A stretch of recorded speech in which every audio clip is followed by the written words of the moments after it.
I do not promise a quick way out of our nation's problems, when the truth is that the only way out is an all-out effort. What I do promise you is that I will lead our fight, and I will enforce fairness in our struggle, and I will ensure honesty, and above all, I will act. That was President Jimmy Carter reaffirming his pledge to the American people of honesty, no matter what. It is a long, long way from where the country was when he took office to today's culture of rampant lying, with one party's leaders' total dependence on ignoring the truth. In a new book called Beyond the Big Lie, the founder of the fact-checking website PolitiFact, Bill Adair, examines what he calls the epidemic of political lying, why Republicans do it more, and how it could burn down our democracy. Bill Adair writes this, quote, "Lying matters because it destabilizes our social fabric. Lying matters because it threatens our democracy. Lying matters because it endangers our health. Lying matters because it cripples our discourse. With such an imbalance of falsehoods, our political parties and elected officials are unable to have adult conversations about the critical issues of our time.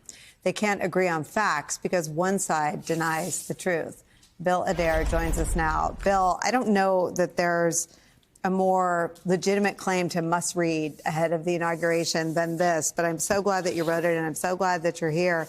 I want to ask you this. One thing that is clear since Election Day is that Trump supporters don't believe him, but Trump's critics do, on the issue of weaponization of the government against political enemies, on the issue of mass deportations, on the issue of ending birthright citizenship. You hear anecdotally and in the polls that his supporters say, he won't do any of that stuff. He's just going to, I don't know, juice the economy or get rid of inflation, which none of his policies actually do. Have you ever seen that phenomenon before? It's really troubling, Nicole, and we saw it during the campaign where so many of his supporters would say, "Oh, I know he's lying, but that's Trump, and what I like about him is he's going to blow things up." And I think this speaks to a real erosion in the value of truth in our politics, and it's really worrisome. And I think this is something that Jimmy Carter understood. The truth matters, that honesty matters. Jimmy Carter was a guy who was so honest that in 1980, when 60 Minutes asked him to assess his own presidency, he gave himself B's and C's. Who does that today? And so here we are today with this tremendous erosion in truth, and it's really worrisome. And as you alluded in the subtitle of my book, there's a real imbalance in our parties. What is the fix? Well, it's interesting, and I think the fix in many ways, you could go back to what Jimmy Carter said in promising not to lie. I think one of the fixes is to change how politicians regard the truth.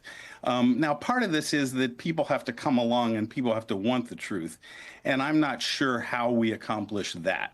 But I think politicians could make a big step toward this if they valued truth and if they began to value it in the same way that they value things such as, say, low taxes. And so one thing that I propose in the book is a pledge similar to what Carter talked about.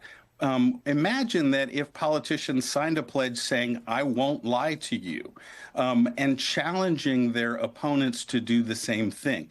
A very simple, simply worded pledge, the impact that could have.